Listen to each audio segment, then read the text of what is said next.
ഈ മീറ്റിങ്ങിലിരിക്കുന്ന നിങ്ങൾ ഒരുപാട് ദൈവശബ്ദങ്ങൾ കേട്ടതുകൊണ്ട് പല വാഗ്ദത്തങ്ങളും മറന്നുപോയി കാണും, പല ദൈവശബ്ദങ്ങളും മറന്നുപോയി കാണും. ചിലത് എഴുതി വെച്ച് കാണത്തില്ല, ചിലത് ഓർത്തിരിക്കത്തില്ല.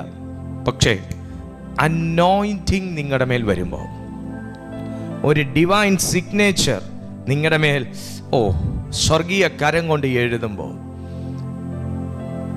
രണ്ട് കാര്യം നടക്കും. രണ്ട് കാര്യം ഞാനും എൻ്റെ വ്യക്തിപരമായ ജീവിതത്തിൽ പറയാൻ പോകുന്ന വിശ്വസിക്കുക. രണ്ട് കാര്യങ്ങൾ. ഒന്ന്, തമ്പുരാൻ്റെ കരം ചിലത് എഴുതുമ്പോൾ നിന്റെ തലയുടെ മേൽ പലരും പറഞ്ഞും എഴുതിയും കെട്ടിയുമൊക്കെ വെച്ചേക്കുന്ന കെട്ടുകൾ ആ എഴുത്തിൻ്റെ ശക്തിയാൽ മീനിൻ്റെ പുറത്തുനിന്ന് ചെതുമ്പലും തെറിച്ച് പോകുന്ന പോലെ അത് തെറിച്ചു പോകും.